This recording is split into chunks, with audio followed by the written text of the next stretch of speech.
ჰქონდათ თუ არა საქართველოში მცხოვრებ 4 პირს კავშირი ეგრეთ წოდებულ ისლამურ სახელმწიფოსთან. უსაფრთხოების სამსახურის გამოძიებას განაგრძობს. მანამდე კი გურიასა და აჭარაში სპეცოპერაციის შედეგად დაკავებულებს პატიმრობა შეეფარდათ. ამ დროისთვის 4-ვეს იარაღის უკანონო შეძენა შენახვაზე დავებიან, თუმცა არ არის გამორიცხული მათ ბრალი დაუმძიმდეთ. ხელყუმბარების საბრძოლო მასალები, ISIS-ის დროშა, კომპიუტერები, ეს არის მხოლოდ მცირე ჩამონათვალი ნივთების, რომლებიც ახალგაზრდების სახლებიდან ამოიღეს. თუმცა ჩხრეკის ოპერაციის მიმართ პრეტენზიები აქვთ ბრალდებულთა ახლობლებს. როგორც ირკვევა, დაკავებულები იმ პირების თანასოფლელები არიან, რომლებიც წინა კვირას ეგრეთ წოდებული ისლამური სახელმწიფოს სახელით საქართველოს მიმართ გავრცელებულ მუქარის შემცველ ვიდეო მასალაში ფიგურირებენ. დაკავებულთა წარსულით და გრიფით საიდუმლო საქმით თამარ გოგესაშვილი დაინტერესდა. მოპოვებული ოპერატიული ინფორმაციის თანახმად გამოიკვეთა რამდენიმე პირი, რომლებიც ემხრობიან ტერორისტულ ორგანიზაცია ისლამური სახელმწიფოს იდეოლოგიას. ოპერატიული ინფორმაციის საფუძველზე 11 საცხოვრებელ სახლში ჩატარებული ჩხრეკის შედეგად სახელმწიფო უსაფრთხოების სამსახურის ინფორმაციით 4 მისამართზე ხელყუმბარები, ცეცხლსასროლი პისტოლეტები, საბრძოლო ვაზნები და ასაფეთქებელი მოწყობილობები ამოიღეს. გრიფირებულ საქმეში დევს მეხსიერების ბარათები, სხვადასხვა ლიტერატურა, ინტერნეტ მოდემები და ტერორისტულ ორგანიზაცია ისლამურ სახელმწიფოს მიკუთვნებული დროშებიც. აღნიშნულ პირებს ბრალი წარადგინათ საქართველოს სისხლის სამართლის კოდექსის 226 მუხლის მეორე ნაწილით.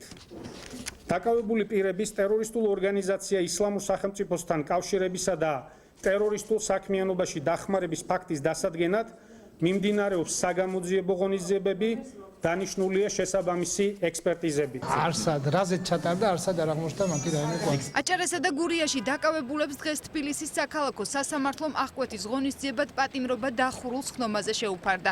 ადვოკატები ალტერნატივად გირაოს გამოყენებას ითხოვდნენ. დაკავებულთა ინტერესების დამცველები ამბობენ, რომ გასაიდუმლოებული მასალების მიხედვით არათუ ტერორისტულ ორგანიზაციასთან შესაძლო კავშირი წარდგენილი ბრალდებაც არ დასტურდება. მათ არასდროს არანაირ ტერორისტულ ორგანიზაციებთან კავშირი არ ქონია. იარაღის ჩადება მოხდა იმისათვის, რომ მისი იზოლირება მოხდეს გარკვეული პერიოდისათვის. ისინი წარდგენილ ბრალში თავს დამნაშავედ არ ცნობენ. მათი პოზიცია არის ის, რომ გარკვეული სახელმწიფოს აქვს გარკვეული რეპრესიული პოლიტიკა და გარკვეული ძალადობრივი პოლიტიკა რელიგიური უმცირესობის ამ ჯგუფის მიმართ. იკვეთება თუ არა დაკავებულთა კავშირი ისლამურ სახელმწიფოსთან. პროკურორის საქმის გრიფირების გამო დეტალებზე არ საუბრობს. რატომ არ მოხდა ბრალდების კვალიფიკაცია ტერორისტულ ორგანიზაციასთან კავშირის მუხლით? 226 მუხლთან დაკავშირებით ქონდა მტკიცებულები წაუყენეთ და რატომ არ აქვს ტერორიზმის ბრალდება, ამაზე იგივეს ვიმეორებ, რომ არის გრიფით საიდუმლო. კავშირი დგინდება თუ არ დგინდება, ესეც საიდუმლო არის. იქიდან გამომდინარე, რომ საქმე არის მთლიანად საიდუმლო. 4-ვე დაკავებულის ოჯახის წევრები ამბობენ, რომ ჩხრეკისას აღმოჩენილი დროშა და საბრძოლო მასალები მათ სახლში უსაფრთხოების სამსახურის თანამშრომლებმა მიიტანეს. ნათესავები არ უარყოფენ, რომ ახალგაზრდები იცნობენ იმ პირებს, რომლებიც ისლამური სახელმწიფოს სახელით ქართულ ენაზე გავრცელებულ მუქარის შემცველ მიმართვაში ფიგურირებენ. ერთ-ერთი დაკავებული მირიან ბერიძე მამუკა ანთაძის მამიდაშვილია.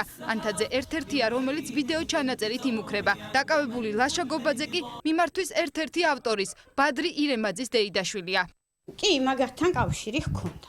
შიშობდი, რომ რა ვიცი, ჩემი შვილიც მეგოთა დეიდაშვილი იყო და რამე ასეთი.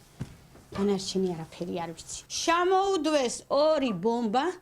არასდროს რომ ჩემშვის ეგ დროშა არ უნახია. ოჯახშებიშიც ერთად იყვნენ მაგენი და ყველგან ბავშვობიდან წამოსული.